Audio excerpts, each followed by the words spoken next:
by James Zoller. James was raised on his family farm that his grandfather bought in 1936. He had lived on the farm his entire life, only leaving for 4 years to attend Virginia Tech. Currently, he lives on the farm with his wife, Kelly, and his children, Charlotte and Joseph. Please welcome James.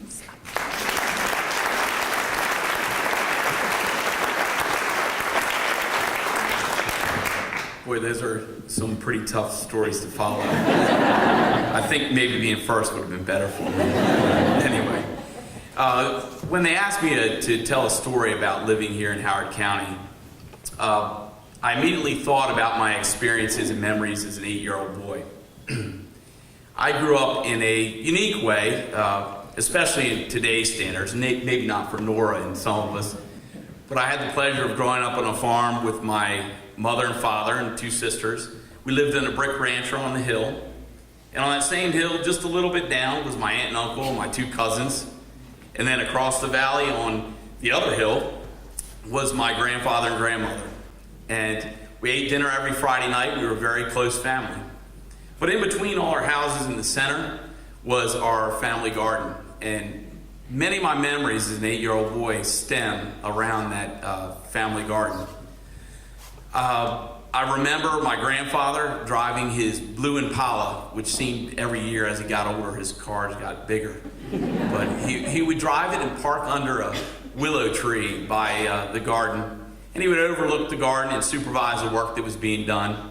Sometimes he would sit in his car, and other times he would put a lawn chair out and he would sit there and watch us work in the shade. And he always was drinking out of a Clorox bleach bottle that my grandmother repurposed for water, which as an 8-year-old made a pretty big impression thinking about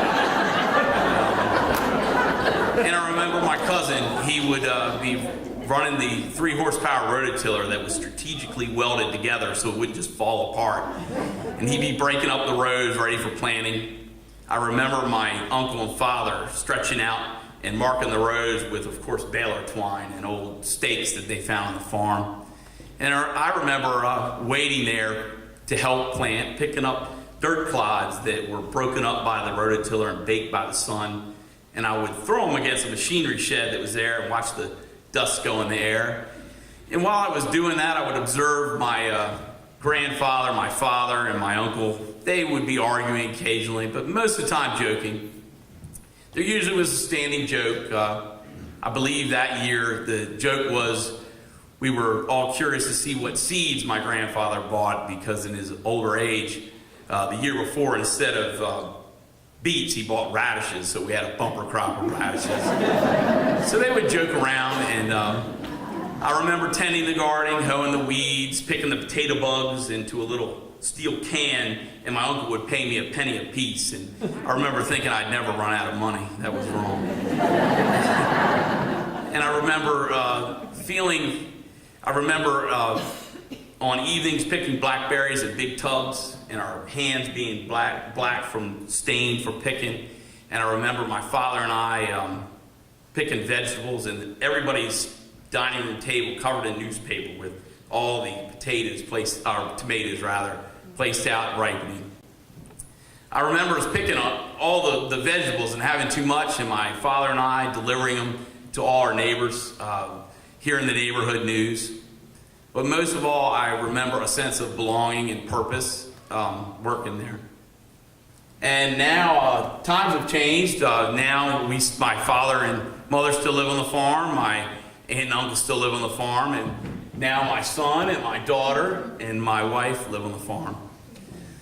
And my father's a supervisor now, and the standing joke is how many shades of red paint will he buy to paint the barn. He went to the store, and of course they didn't have enough paint for him at that one store, the red barn paint, to paint the barn. So he went to 4 other stores, and he said, it's all red barn paint. Well, it's all a different shade. So in the springtime, it should be an interesting look that we'll have on the farm. And I watch my kids as they play in the garden and work on the farm with the chickens and the pigs, and I wonder what their memories are going to be. And I wonder if if they feel the same sense of purpose and security that I felt as an 8-year-old boy. And I also wonder if someday I'll be the supervisor watching over them and their kids. And if someday I'll be the one that they're joking about buying the wrong paint or the wrong type of seeds. Thank you.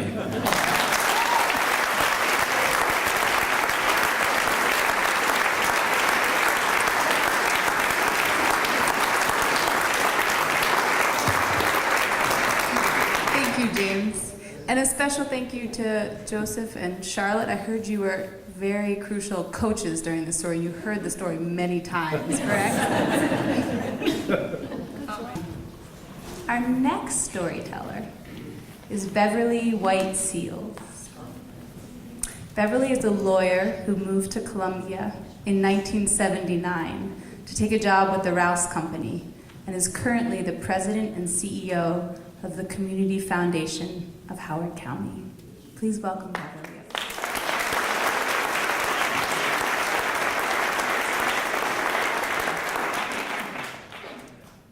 There are 2 words that were used to describe me from the day I was born.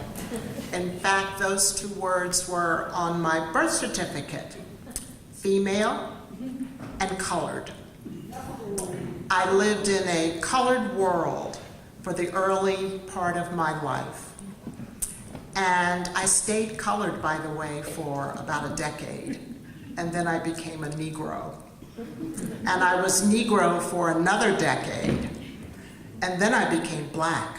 And I stayed black for almost 2 decades. And then I became African American. So I don't hold too tightly to any of those titles, because I'm still just Beverly. But by the time I moved to Howard County in 1979 to be an attorney at the Rouse Company, I had really gotten used to working in a white world.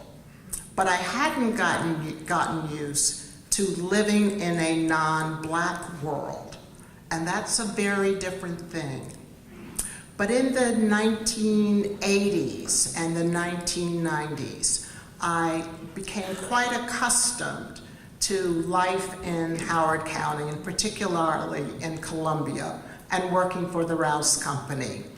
By the 90s, James Rouse was awarded the Presidential Medal of Freedom for everything that he had done to enhance cities across the country, as well as the development of Columbia.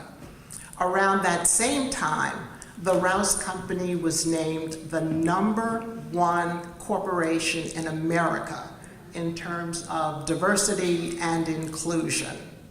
Now, at the same time, Nelson Mandela was just getting out of prison in Robbins Island. And he contacted the US State Department and asked the State Department, can they host a delegation? And the State Department told Nelson Mandela, the place to send your delegation first is Columbia, Maryland. And a delegation from South Africa was sent to Columbia, Maryland, and I was asked to be the host. The little colored girl from Washington, D.C. So I rented a bus and we started touring Howard County and Columbia. All the things you would expect me to do with a delegation from out of town. I showed them the parks, the tot lots, the lakes, the walking paths, the streets that have names you can't understand, the signs you can't see on businesses, the streets that go nowhere. I showed them all those wonderful, wonderful, well-planned things about Columbia. And then I showed them Wild Lake Village Center. And I took them there because I wanted to show them the Interfaith Center and the interfaith concept. And they really were amazed at the thought that there was an institution where you could have multiple religions sharing the same space, just at different times. They were really amazed. And as we drove out of that parking lot in Wild Lake, we went by Wild Lake High School. And the kids just happened to be getting out of school. And one woman on the bus started to cry. And I said, I didn't know what was wrong. I said, you know, what's the problem? And she said, what do you see? I said, well, kids are getting out of school, they're acting stupid. I don't know, they're hitting, they're playing, they're laughing, they're joking. And she said, I see a miracle, and you don't even see it. These are black kids, these are white kids, these are Asian kids, and they're all acting stupid together. So I kind of collected myself, and the bus kept going down Twin Rivers. And I said, one of the things that James Rouse wanted when he developed Columbia was not just to have a rich black and white enclave. He didn't want just rich black doctors, rich white lawyers, rich black lawyers. He wanted a socioeconomically diverse community as well.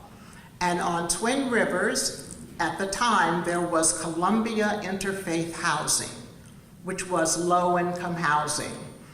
And another woman jumped up and said, stop the bus, back it up. I said, I'm not backing up the bus, back it up. And I said, well, what's the problem? She said, in South Africa, there's a community called Soweto. It's horribly impoverished. The housing is nothing but shanties and shacks. And you just said you have low-income housing. I want to see what it was that is done in Columbia for low-income housing. So please back up the bus so I can see it. And I said, well, number one, we're not backing up the bus. But number two, we're right in front of it. Look out the window. That's our low-income housing. And her response to me was, behind the begonias? That's a metaphor. That's a metaphor for Columbia and for Howard County. Behind the beautiful landscaping, the beautiful lawns, the lovely but boring sometimes architecture, there are the same barriers that I experienced as a child. As a child, a little colored girl in Washington, D.C., the barriers were often very visible for everyone to see. The barriers now are both unconscious and not visible. But it's incumbent upon all of us to look behind the begonias, because there may be other little Beverly Whites who have barriers of poverty, of hunger, of parents with multiple jobs who don't have the time to care for them. These children need nonprofits in our community to provide them services so they can overcome those barriers. So as you drive to the mall, and everybody in here at one point is going to go to that mall, drive by Columbia Interfaith Housing, drive by Grassroots Homeless Shelter, drive by the food bank, and you will see their begonias in the front. Look behind the begonias. Thank you.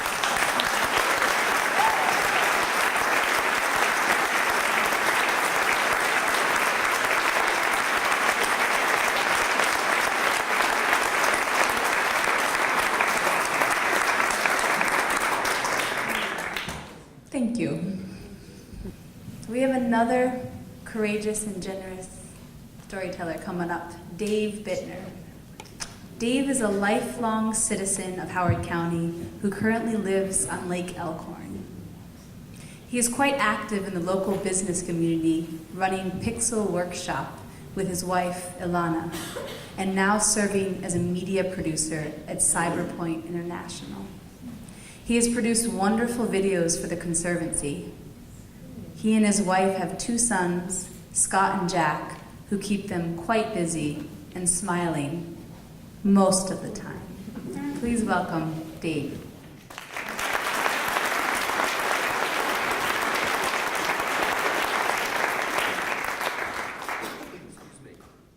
So, Howard County was a magical place to grow up. My parents moved here from Baltimore City, and I spent the first 10 years of my life growing up in a cozy rancher on an acre of land not far from Centennial High School. Our house backed up to cornfields, and me, my sister, and my brother would spend our summers running around through the tall corn stalks, catching crayfish in the streams, and climbing the tallest trees. One of my favorite places to visit was my friend Greg's house. Greg was a buddy of mine at Centennial Lane Elementary School, and his house bordered Senator Clark's farm on Centennial Lane. The Clark farm seemed unimaginably huge when I was 10. It simply went on forever, and there was a place called Mashed Potato Valley. There were fields, pastures, tractors, sheep, and cows. There was an old white barn next to the farmhouse with a hayloft and a rope swing. Parts of the farm were mysterious and dangerous, too. Don't cross that pasture. The bulls are in there. They will kill you. We crossed paths with Senator Clark from time to time, and my recollection is that he seemed to have an attitude of resigned tolerance for us. He could be gruff, but he never really shooed us away either. On September 13th, 1980, I was 11 years old, and my mother dropped me off at Greg's house to play. Greg's parents were a little bit younger than mine, and the environment was a little looser, a little more easygoing. They were more 60s than 50s. There were fewer rules. I don't remember how we found out, but we discovered that later that day, President Carter was coming to see Willie Nelson at Meriwether Post Pavilion. His helicopters would be landing at Clark's farm, where they would transfer to the presidential limo and drive to the show. Maybe, if we were lucky, we might be able to catch a glimpse of the President of the United States. And so we stood wide-eyed at the edge of a pasture several hundred yards away from the white barn, where we were told the meet and greet was going to happen. Me, Greg, and his older brother Scott, behind a single strand of electrified barbed wire that encircled this field. Dusk was coming, and that's when we saw a very serious man in a suit heading our way. Should we run, I asked. Be cool, Scott said. So I did. The man was, of course, a Secret Service agent. Scott approached and engaged him in a brief yet intense flurry of whispers. The man stepped back, irritated but resigned that we knew that the president was coming. Okay, he said. You boys can stay here and watch the helicopter come in, but no closer. Understand? Yes, sir, we all nodded. He trudged back across the field toward the white barn. We stood at the edge of the fence and we waited. We're not going to be able to see anything from here, said Scott. Everything is happening on the far side of the barn. Well, at least we'll be able to see the helicopters, I said. That's pretty cool. And with that, as if on cue, the helicopters came roaring overhead. They circled once and they landed near the farmhouse. And sure enough, we couldn't see a thing. It was that time right after sunset, the gloaming, when there's still light, but it's fading fast. Well, I said, at least we got to see the helicopter, at which point Scott took off running towards the pasture, towards the white barn. I looked at Greg. Greg looked at me. Greg looked at Scott. Greg looked at me. Greg took off, running across the pasture towards the white barn. Oh crap, oh crap, oh crap, oh crap, oh crap. I took off running across the field towards the white barn. So here's the scene. I'm running as fast as I can, my legs motoring underneath of me, sure that at any moment I'm going to be dodging bullets and a hail of gunfire. I catch up with Greg. We make it to the barn. Scott is already halfway up the ladder to the hayloft. Greg scurries up and I'm right behind him. We creep towards the open end of the hayloft that looks out over the driveway where all the VIPs have gathered below. And Scott peeks over the edge. And no one shoots him. Greg peeks over the edge, and no one shoots him. So I peek over the edge. People are lined up below us, they're shaking hands and they're having their pictures taken. We have a perfect bird's eye view of everything. And I whisper to Greg, "Which one is the president?" He looks at me shaking his head and says, "That guy." I said, "Which guy?" He said, "That guy, the main guy." I said, "The one in the suit?" He said, "No, the guy in the jeans behind the one in the suit." So basically, I just risked my life to catch a glimpse of an unrecognizable man who looked far less presidential than the Secret Service agents who were protecting him. The meet and greet wound down, the president and his family drove away, and everyone dispersed. We sank into the hay bales, waited for the coast to clear, and then we snuck back out of the barn and hightailed it back to Greg's house, our hearts beating a mile a minute. I'm still not sure how we got away with it.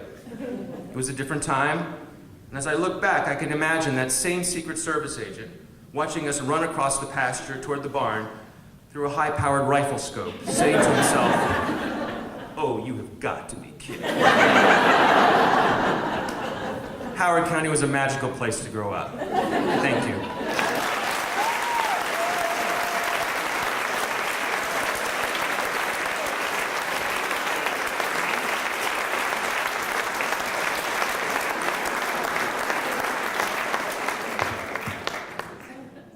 Thank you, Dave.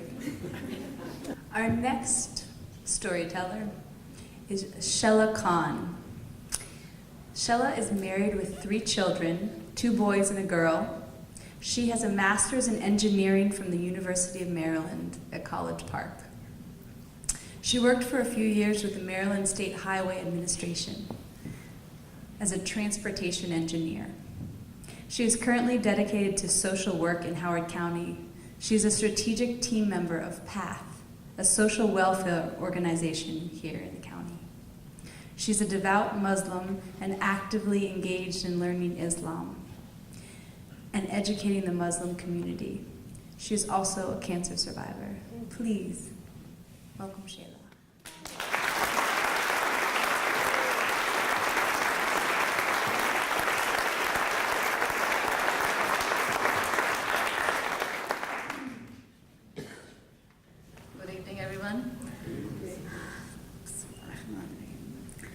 As a kid, I could not understand a bit of nostalgia as I was walking with my father, along with my siblings, to the places my father used to take us. I never knew how nostalgia felt until I hit 40. And now I could see my childhood playing with flowers in woods, and even I could smell the smallest, tiniest bloom of spring as I'm walking along the lakes and the hills of Patapsco. I don't know how I ended up buying a home in the heart of Howard County, in Columbia Town Center. I thought the hustle and bustle of the city will make me happy, but I found nothing but emptiness. So this led me to start searching for the purpose of my life. It was 2005, a regular morning in a day of a mother of 2 young boys, 3 and 1 at the time. I just set my breakfast and turned on the TV to listen to the Quran. Before I could even take a sip of my hot tea, I heard boys crying and sliding down the stairs. I rushed to attend the kids. As I was moving around the house, changing their diapers, feeding them breakfast, I used to call this time a tornado. In the midst of the tornado, I realized the Quran is still playing in the background. At that moment, I felt like it's talking to me, and it affected me. Surprisingly, I found a mosque on Route 108, very close to my home, The more I learned about my faith, the more happier and content I became. I started to enjoy nature more. I felt compelled to help my neighbors in my community. And I found out that the mosque is a member of PATH, People Acting Together in Howard County. One of the campaigns that I did with PATH was a READY program, along with Ned. The purpose of this program was to create jobs for youth, summer jobs for youth, by making rain gardens. And rain gardens was not just providing them the jobs, but it was helping us reduce the pollution in the local streams and the Chesapeake Bay. So this campaign was truly in line with my faith. As a Muslim, I believe that even the earth will speak on the day of judgment, how we treated it and used its resources. Of summer, June 20th, 2010, the temperatures were in 90s. Alison Lynn, a new Muslim, now went door to door to find out people who have no health insurance. Along with us was Cynthia Marshall, the lead organizer of PATH at that time, and Jessica Jones, who was an intern here from UK. Before Alison and I knocked a door, we would say Bismillah Rahman Rahim, which means in the name of God, who the most merciful and always merciful. This was to help overcome our fears so we don't encounter any Islamophobe, which we didn't, thank God, Alhamdulillah. This was, as soon as after finishing one of the apartment block, I noticed that both Cynthia and Jess were wearing headscarves to show empathy with us. At that moment, I realized the PATH was not only providing me the platform to do good, but its members gave me support, friendship, and love as a family. Now back to nostalgia and nature. With 3 kids now, we are still exploring Howard County. We found so many beautiful nature and hiking trails that we love as a family. From rapids to hills to ruins of Ellicott City, which we really like, to the long winding railroads and echoing tunnels, to farms and cornfields all around. Howard County is the best place to have a full life. Praise and thanks to Allah who brought me here, and thank you and Howard County. May God bless this community with good. Amen.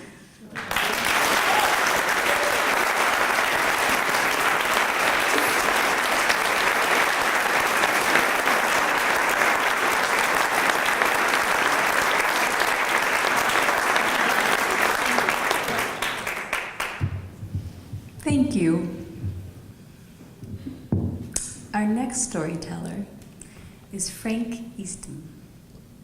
Frank has dedicated much of his life helping others to build relationship skills within his community and abroad. He has served as the principal at Oakland Mills High School and now is at the Board of Education.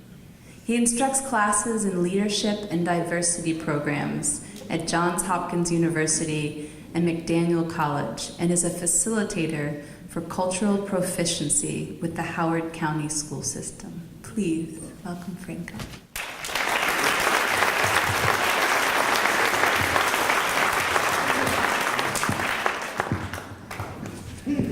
Let's be clear, that applause was not for me, that applause was for Oakland Mills High School, which is the center of our community, where Ian, Leslie, and I share that community. I would like to talk tonight about how a relationship transformed the essence of my life. I grew up in a very small rural town in southwestern Pennsylvania, and relationships were very important when I was growing up. We had a very close family. We would get together on Sundays at Uncle John's and Aunt Shirley's house for dinner. And at holidays, we'd get together at Grandma Hughes's house, and she would decorate the basement into this big party room. And we would have our aunts and uncles and first cousins and second cousins and people we called our relatives who really weren't our relatives at all. And our community was tight as well. We didn't lock our doors, and we rarely even knocked on the doors when we would visit our neighbors. It was a very special place. When someone was in need, we took care of each other. There was something very special about those relationships when I was growing up. There was also something missing with those relationships. Almost all of my connections, all of my relationships, were with people who looked like me. In fact, differences were not valued. They were demeaned and they were diminished. But there was a time when I was about 15 years old where I had the opportunity to spend a week with students from all over Pennsylvania. And students came together in the Washington Mall parking lot and didn't know anyone and boarded a bus and off we went. And for the first time in my life, I was able to spend face-to-face time with people who did not look like me. And during that week, although it was short, I built a relationship with 2 African American students. And so we came home, we went back to the mall in Little Washington, and we were getting off the bus, and I grabbed my belongings, and I gave my 2 newest friends a big hug goodbye. And then I walked to the car to greet my mother.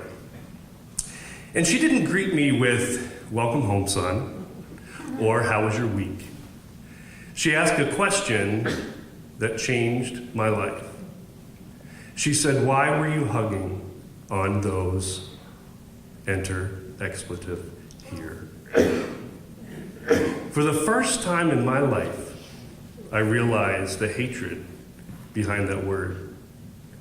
I realized that the covert and overt lessons that I had been taught about differences came crashing together with my new experience, and I wanted to have something different. And I remember staring down at the dashboard of my car, saying, "I've got to get out of here." Well, fast forward until my senior year in college. I was 21 years old, getting ready to graduate, and I was looking for my very first teaching job. I had applied mostly at urban districts because I knew that I wanted to live and work in a place where I could find diversity. But I was in a job consortium and was pulled over to a table for an interview with this district called Howard County, Maryland. Now, I had no idea where Howard County, Maryland was, but I went for the interview and it went pretty well. In fact, I was offered an open contract. And an open contract is where you get a job, you're guaranteed a job, which coming from poverty was very, very important to me. And you got to have a second interview where you got to hear about all of the vacancies and choose the school that you wanted to teach at. So we didn't have Google or the internet back then, so I had to pull out an old-fashioned road atlas to find out, well, where is this Howard County? And so as I looked at the map, I saw Baltimore and D.C., and Howard County was right smack dab in the center of the two. And little did I know that it was a location where Jim Rouse was going to build his social experiment, where he had a vision for people coming from all classes and cultures and colors, and living in neighborhoods called villages and doing life together. So I came to Howard County for my second interview. I stayed in the 4-star accommodations of the Forest Motel. I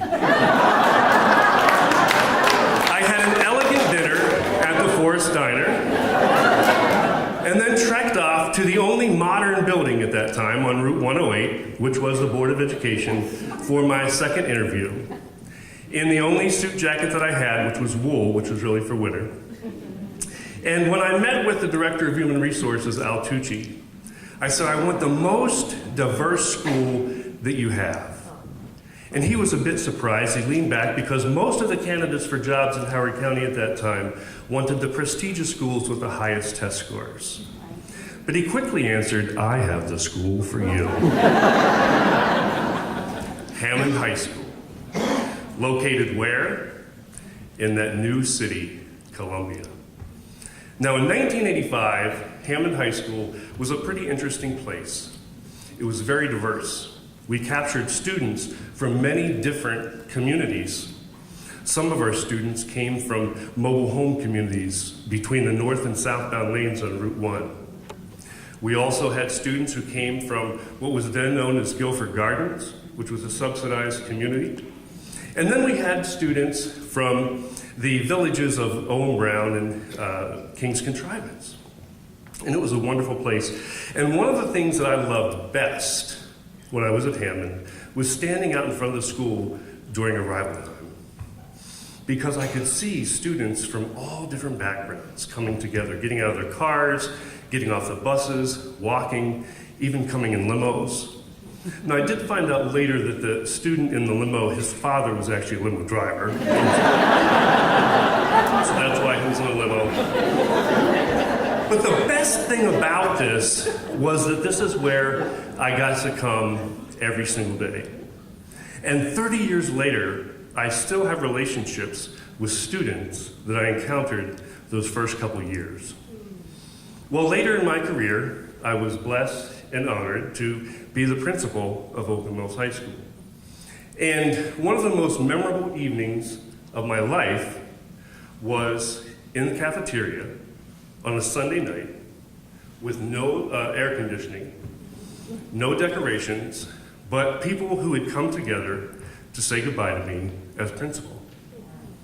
And I sat there feeling a little awkward that I was the center of attention, but I listened as one by one, students, alumni, and community members came to the microphone and shared their story and our relationship and how it impacted their life. And as I sat there, I realized my life has continued to be transformed, one relationship at a time. Thank you.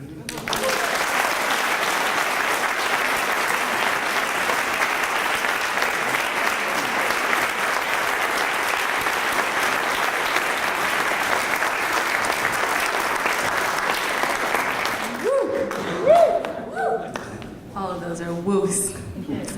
Thank you, Frank. We've come to our last official story of the evening, but we can create chaos afterwards on our way out. I've noticed we're good at it. So our final story is Holly Stone. Holly is the mother of 4, an entrepreneur, Maryland native, more comfortable telling stories around a campfire than on a stage. So please welcome Holly on up.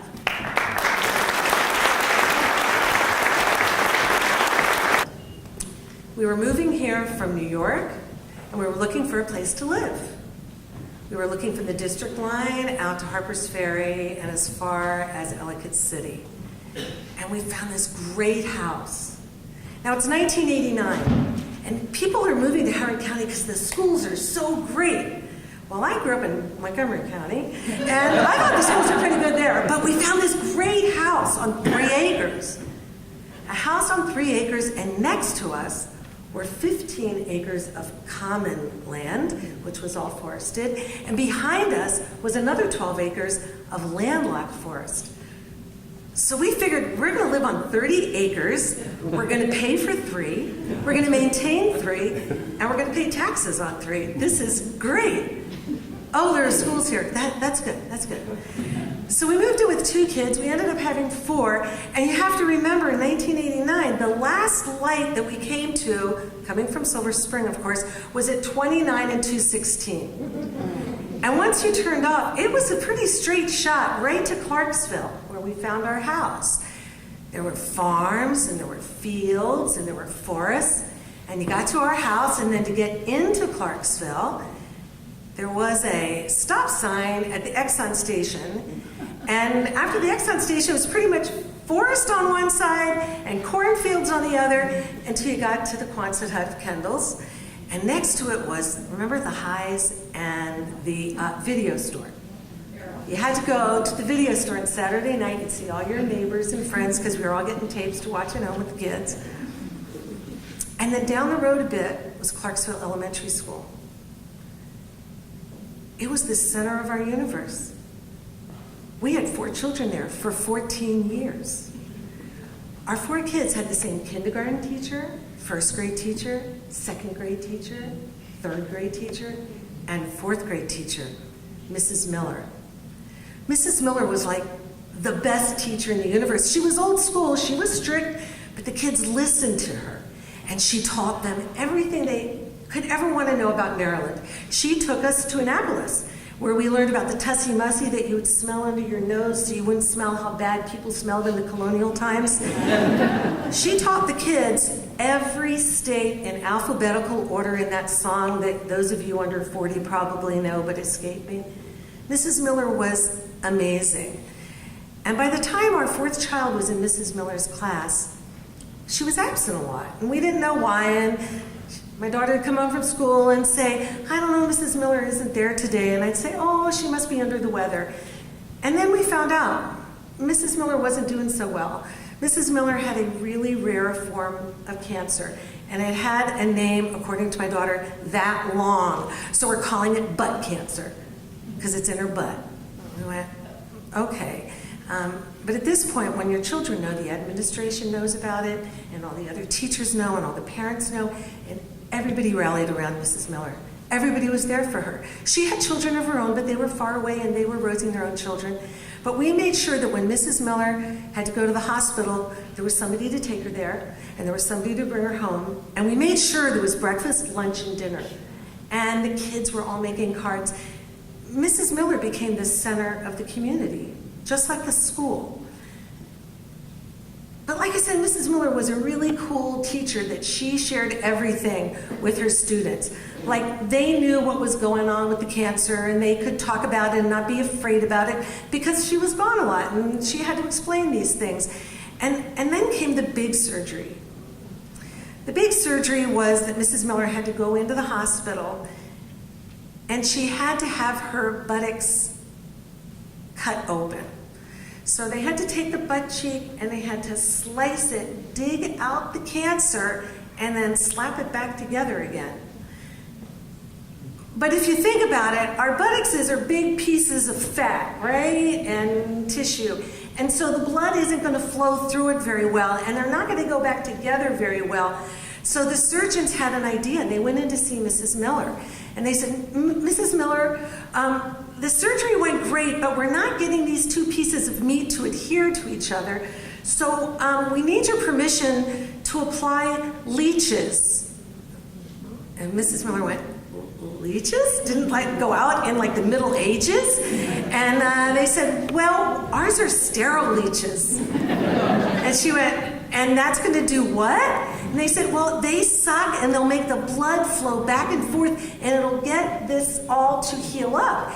And Mrs. Miller thought about it, and she said, well, can I have the leeches at the end in a little bottle so I can share it with my fourth graders? And they thought, well, I don't see why not.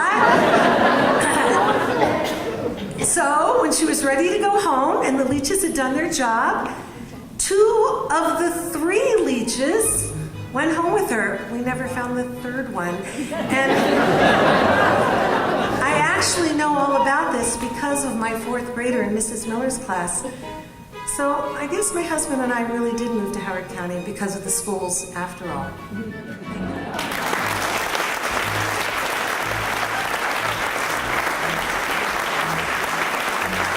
Thank everybody, and particularly, let's give a hand to Lee.